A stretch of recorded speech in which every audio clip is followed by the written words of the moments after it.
जो मैंने एजुकेशन ली है पीएचडी इन्वायरमेंटल इंजीनियरिंग में, तो मुझे लगता है कि मैं उस शिक्षा को लोगों के वेस्ट मैनेजमेंट प्लान बनाने में यूज़ कर सकती हूँ। और उसके अलावा मैंने बीटेक और एमटेक भी किया है। अभी मैं I am working as an engineer in an multinational company, और मेरा अभी काम जो है वो रोड्स बनाना है, रोड्स डिज़ाइन करना है और ड्रेनेज सिस्टम डिज़ाइन करना है।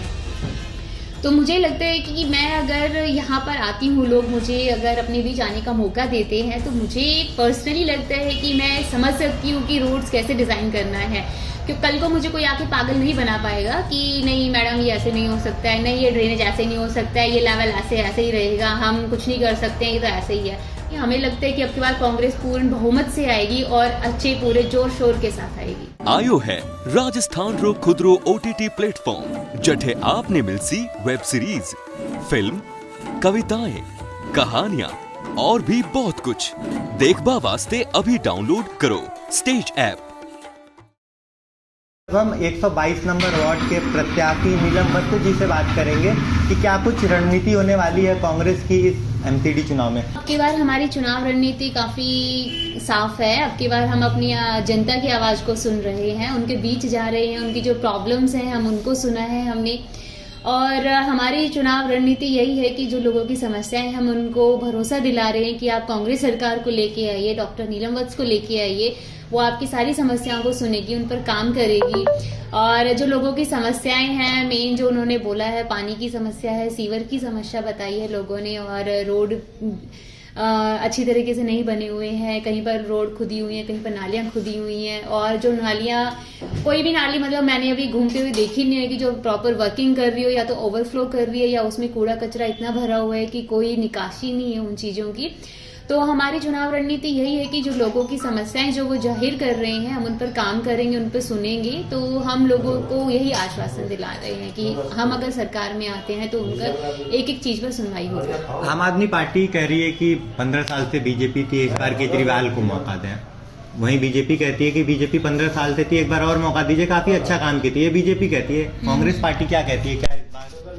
कांग्रेस पार्टी तो बस यही कहती है कि जो बीजेपी की कहो या फिर आम आदमी पार्टी की, दोनों का काम साफ दिख रहा है बाहर सड़कों पर, गलियों में, छोटी छोटी गलियों में, बड़ी गलियों में। आप मेजर रोड ले लीजिए, माइनर रोड ले लीजिए, सब पे साफ दिख रहा है कि पिछले 15 वर्षों में बीजेपी ने क्या काम किया है और आम आदमी पार्टी ने क्या काम किया है।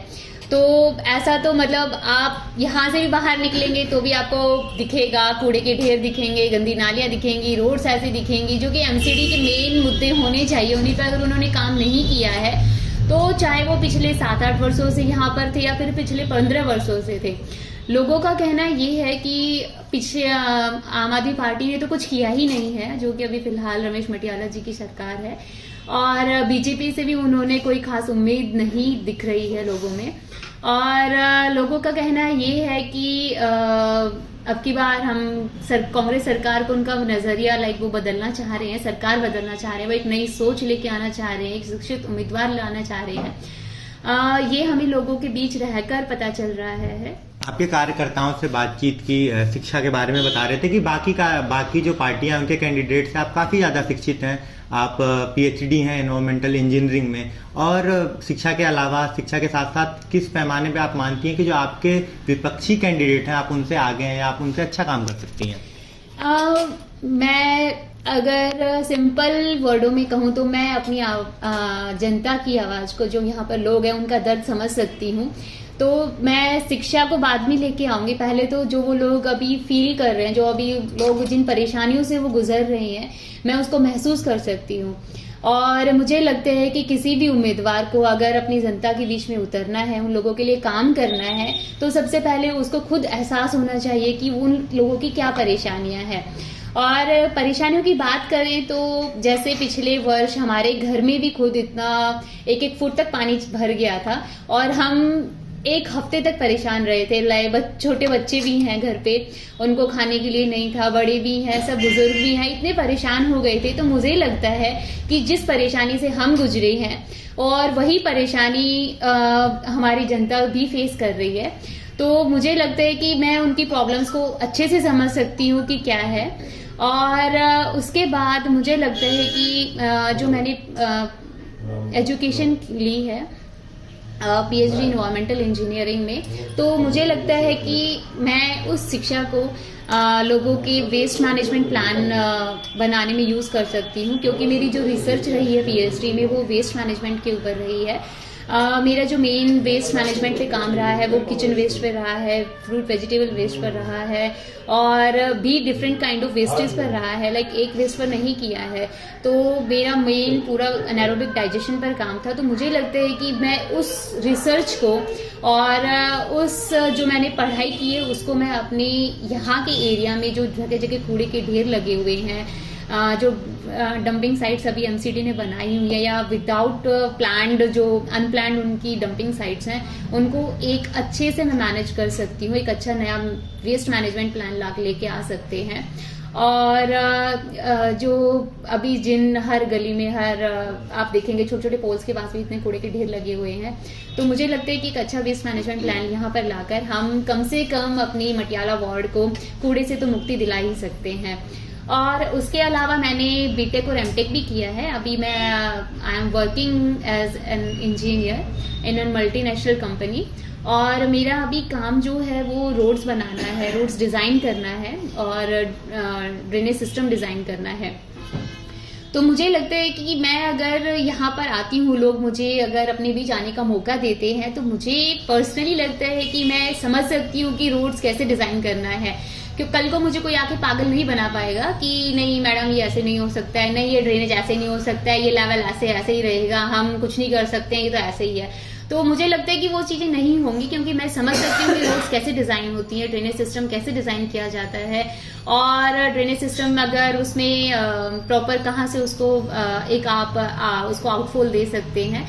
तो मुझे लगता है कि ये चीज़ें मैं अपनी जनता के बीच में आकर अपनी एजुकेशन को एक अच्छे तरीके से उनके बीच में रहकर यूटिलाइज कर सकती हूँ। जैसा कि आपने बताया आप एमएनसी में काम कर रहे हो, रिसर्च और जो आपका प्रोजेक्ट चल रहा है यूके में चल रहा है, तो मटियाला से अगर कांग्रेस पार्टी के आप प्रत्याशी हैं, एमसीडी में आप आती हैं, तो क्या कुछ मटियाला में इंटरनेशनल मॉडल ऑफ डेवलपमेंट दिखेगा? चाहे हम सीवेज की बात कर लें, जो भी एमसीडी का काम है, एमसीडी के स्कूल्स हैं, एमसीडी के सीवेज हैं, नालियाँ, तो क्या उसमें कुछ इंटरनेशनल मॉडल का फ्यूचर में फ्यूचरिस्टिक प्लान हो सकता है आपका एमसीडी वार्ड से अगर आप जीतते हो? हाँ जी बिल्कुल, हम अपने मटियाला वार्ड को एक सुंदर और अच्छा रोड इंफ्रास्ट्रक्चर और एक ड्रेनेज इंफ्रास्ट्रक्चर देंगे, और जो अच्छी फैसिलिटीज़ जैसे कि दूसरी कंट्रीज़ में है, हम चाहेंगे कि वो हमारे यहाँ पर भी आए और हम इसको एक अच्छा साफ सुथरा क्षेत्र बनाएं। क्या कुछ करेंगी अगर आप इस वार्ड से जीतती हैं? पहला कुछ उद्देश्य हो कि जैसे आप जीतती हैं, कुछ आपका मोटिव, आपने प्लान बनाया हो कि अगर मैं चुनाव जीतती हूँ तो ये काम होगा, पहले दृष्टिकोण से इन सब काम को करेंगे जो कि बहुत ज़्यादा आवश्यक है? सबसे पहले बेसिक नीड जो है, लोगों के पास पीने के लिए पानी नहीं है, तो हम सबसे पहला जो हमारा मेन मुद्दा होगा हम उसी के ऊपर काम करेंगे। हम लोगों को पानी की लाइंस बिछाएंगे, पीने का पानी लेके आएंगे। लोगों के पास पीने का पानी नहीं है, वो कहीं कहीं दूर से लेके आते हैं, ऐसे भी हमने कई कॉलोनियाँ भी देखी है। और कई लोगों के पास पानी वैसे कहीं लेट नाइट आ रहा है या फिर बदबू वाला पानी आ रहा है। तो हमारा जो फर्स्ट टास्क रहेगा, अगर हम सरकार में आते हैं, तो हमारा लोगों को पीने का पानी हम उनको अवेलेबल करवाएंगे। बहुत वार्ड में घूमे, जनता से हमने तमाम पब्लिक ओपिनियन लिया कि 15 साल से बीजेपी थी, राज्य में आप आदमी पार्टी की सरकार है, क्या लगता है कौन सी पार्टियां आएंगी, क्या विचार है? तो बहुत सारे वार्ड में लोगों का ये कहना था कि चुनाव प्रचार के समय नेता आते हैं, प्रचार प्रसार करते हैं, लेकिन उसके बाद विलुप्त हो जाते हैं, गायब हो जाते हैं। तो हम आपसे ये सवाल करना चाहते हैं कि क्या आपकी क्या दृष्टि, जैसे सभी नेता तो कहते हैं कि हम ये करेंगे, लेकिन जो हमसे जनता ने बताया कि नेता विलुप्त हो जाते हैं, तो क्या अगर आप चुनाव जीतती हैं तो 5 वर्ष जनता के साथ रहेंगे? एक ऑनेस्ट टॉक, हम आप एक ऑनेस्ट बात आपसे चाहते हैं। देखिए, मैं मेरा इतना पॉलिटिकल है नहीं, तो I am very simple women, and मैं लोगों के बीच रहकर काम करना चाह रही हूँ। जो चीज़ें मैंने खुद फेस करी हैं, तो वो मुझे लोगों के अभी वो तो पहले भी दिख ही रही थी, और अभी लोगों के बीच जा रही हूँ तो बहुत ही ज़्यादा दिख रही है। तो मैं ये उन्हें आश्वासन दिलाती हूँ कि मैं ये नहीं है कि अभी सिर्फ वोट्स के लिए हम उनके पास जा रहे हैं। अगर मुझे पूरा समर्थन मिलता है मेरे लोगों का, तो मैं ये उनको आश्वासन दिलाती हूँ, भरोसा दिलाती हूँ कि उन्हें कभी ऐसा शिकायत का कोई मौका नहीं मिलेगा कि नीलम ने ऐसा नहीं किया, नीलम को ऐसा करना चाहिए था, ये भी औरों की तरह ही है, या ये बीजेपी वालों ने भी ऐसा किया था, ये भी ऐसे ही कर रहे हैं। तो मैं ये उन्हें भरोसा दिलाना चाहती हूँ कि एक बार मुझे मौका दीजिए। आपको कभी ऐसा शिकायत करने का मौका ही नहीं मिलेगा।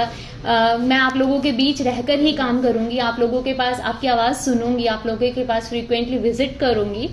तो मैं लोगों के साथ रहकर ही इससे जुड़ रही हूँ। और मेरी मटियाला वार्ड से एक अपील है कि आपने देख लिया है कि आम आदमी पार्टी ने हमें फ्री में क्या क्या दिया है, तो आप अब की बार जब वोट करने के लिए जाएं, वोट करने के लिए अब की बार जब आप सड़कों पर उतरें, तो सिर्फ एक बात याद करके जाइएगा। आप जब जिस सड़क से गुजर रहे हो, उस सड़क पर पड़े हुए कूड़े को देखिएगा, जिस सड़क से आप गुजर रहे हो उस टूटी फूटी रोड को देखिएगा, जिस रास्ते से आप जा रहे हो उसमें जो नालियां हैं उनमें बहते हुए कूड़े को देखिएगा, वो ब्लॉक्ड नालियों को देखिएगा, और जिस रास्ते से आप जा रहे हो उसमें देखिएगा कि पीने की पानी की सुविधा है या नहीं है, और ये भी देखिएगा कि कितने मच्छरों ने आपको सिर्फ बूथ तक जाने के लिए काटा।